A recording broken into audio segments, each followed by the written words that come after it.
Hi, kamusta po kayo? I'm introduce myself. My name is Yamasaki Annalisa. I live in Japan with my family. Meron po akong 2 anak. Dati po akong factory worker dito sa Japan, almost 8 years.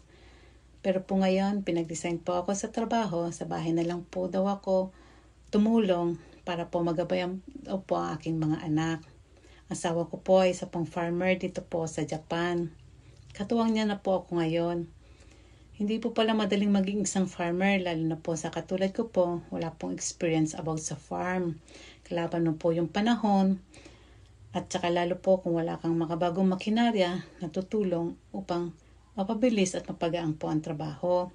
Akala ko noon ay okay na ang lahat dahil sa bahay na ako nagtatrabaho, asawa ko na nagpapasahod sa akin. Pero mali pala po ako. Lalo lang po akong naggipit about sa financial.